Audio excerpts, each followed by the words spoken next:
आपने माशाल्लाह काफ़ी काम भी किया। क्या देखते हैं कि कौन से आर्टिस्ट, मेल फ़ीमेल की बात कर रही हूँ, डायरेक्टर्स की भी बात कर रही हूँ, अंडररेटेड और ओवररेटेड रहे हैं या हैं? मुझे लगता है कि अंडररेटेड तो सबसे पहले मैं ही हूँ, क्योंकि वर्ल्ड रिकॉर्ड बनाने के बाद भी लोग समझते हैं कि मैंने कोई ख़ास काम नहीं किया।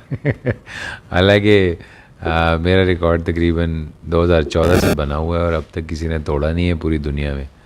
मगर यह है कि उम्मीद है कोई तोड़े, मेरी दुआ है। ज़ाहिर बात है मुझसे भी कोई डिफरेंट तरह के लोग आएंगे मुस्तकबिल में, तो मैंने भी तो तोड़ा ही है कि लोगों के रिकॉर्ड, तो मेरा भी कोई ना कोई तो तोड़ेगा ही, क्योंकि मैंने एक छोड़ा हुआ है। कोई म्यूज़िशियन ही होगा, क्योंकि मैं म्यूज़िक नहीं बजा पाया तो इसलिए। बाकी ओवररेटेड जो है वो ऐसा है कि हमारे, मैं समझता हूँ कि शायद कहना नहीं चाहिए, थोड़ा सा कंट्रोवर्शियल हो जाएगा, मगर तकरीबन हमारे दोनों ही जो सुपरस्टार जो लाहौर से हैं वो दोनों ही जो है ओवररेटेड हैं। मतलब सब जानते हैं कि लाहौर से दो सुपरस्टार कौन है, क्योंकि उसके बाद तीसरा फिल्म एक्टर मैं ही हूँ। बाकी सारे जो हैं वो शान और फवाद की बात भी कर रहा हूँ, और साथ साथ में एक और भी है उसकी भी बात कर।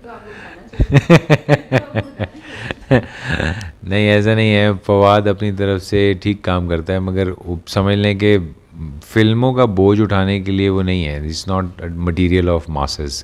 और शान साहब ने मासेस के लिए बहुत काम किया है, मगर यह है कि उन्होंने मासेस को बिल्ट नहीं किया।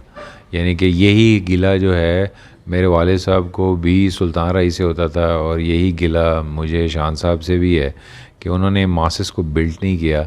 और उन्होंने जितनी भी फ़िल्में बनाई अपनी, उन्होंने मार्केट में कोई ख़ास बिज़नेस नहीं किया, और वो ज़्यादातर जो है लोगों के पैसों से ही बनी हुई फ़िल्में थी। तो उन्होंने ज़्यादा सरदर्दी नहीं ली कि उन्होंने कहा ठीक है चल गई तो चल गई, नहीं चली तो कोई बात नहीं, मैं दूसरी बना लूँगा। और मम्मी भाई जो हैं वो ऐसे ही हैं, बिल्कुल आपने सही पहचाना। ऐसा है कि वो भी जितनी भी उनकी ज़िंदगी की हिट फिल्में हैं वो सब डायरेक्टोरियल बेस्ड हैं। यानी कि वो कोई भी, यानी कि मैं भी, कोई भी XYZ कोई भी उसमें हीरो होता तो फिल्में हिट हो जानी थी। उसकी वजह यह है कि वो फिल्म्स ऐसी बनी हुई थी कि उस पर कमांड जो है वो डायरेक्टर्स की थी। उसमें आर्टिस्टिकल जॉब इतनी नहीं थी कि आप उसको जो है वो कंसिडर करें कि नहीं यार ये। तो हमारी इंडस्ट्री शुरू से ही प्रॉपरली डेवलप नहीं हुई थी। तकरीबन ये मामला 80s से चला आ रहा है, ये अभी के नहीं है कि ये जनरेशन जो सेकंड आई, फिर अब हम तो थर्ड जनरेशन में आ देंगे, हम 2005 के बाद है। अब हमारे बाद 25 के बाद समझ लें कि थर्ड जनरेशन, फोर्थ जनरेशन जो है वो स्टार्ट हो जाएगी, अलग अगर उनको इंडस्ट्री काम करने के लिए बच भी जाए। कराची जो है, कराची में जो हैं आज जैसे हुमायूं भाई हैं, तो हुमायूं सईद, तो मैं समझता हूँ कि वो जब आए थे शुरू में तो ही worked as a villain in the movie. Even directors उनको एज अ विलन देख रहे थे। इवन उन्होंने जो अपनी टेलीफिल्म की थी जहर, उसमें भी ही portrayed actually a negative character in it.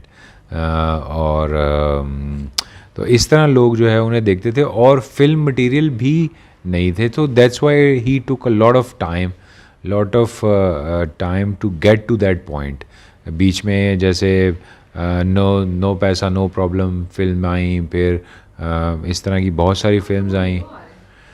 हाँ जी, अब हीरो आ रहे हैं, इसमें कोई शक नहीं है। वो हीरो में ही नो पैसा नो प्रॉब्लम में भी वो हीरो ही आ रहे थे, ऐसी कोई ऐसी बात नहीं है कि वो हीरो नहीं थे।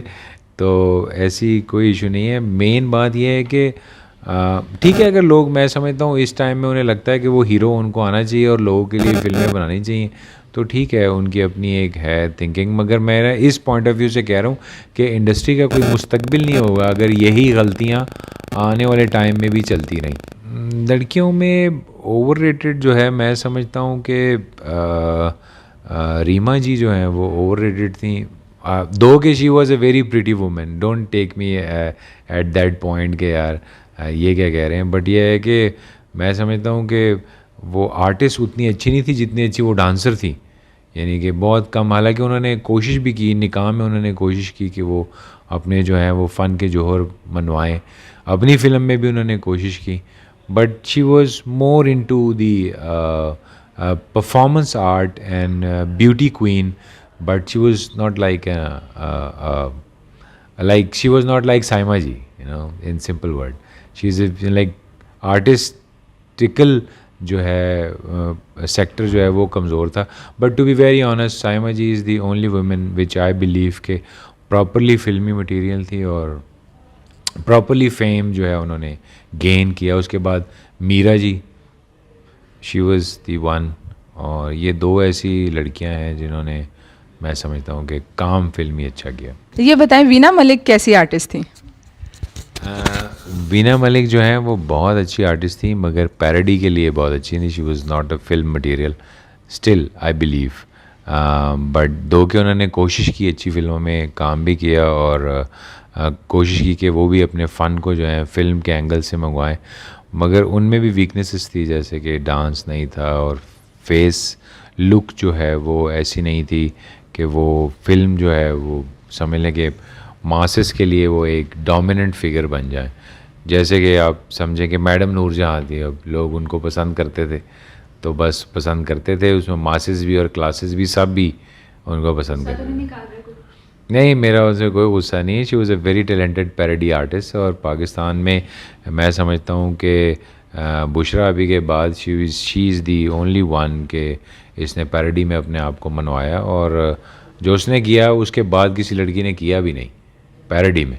मगर ये है कि फ़िल्म की मैं बात कर रहा हूँ, so it's not about the TV life. So that's what I am talking. YouTube पर गूगली एंटरटेनमेंट देखने के लिए youtube.com की सर्च बार में गूगली एंटरटेनमेंट टाइप करें. गूगली एंटरटेनमेंट के पेज पर सुर्ख रंग के सब्सक्रिप्शन वाले बटन पर क्लिक करना ना भूलिए. YouTube पेज पर अपलोड होने वाली वीडियो से बाखबर रहने के लिए बेल आइकॉन पर क्लिक कीजिए.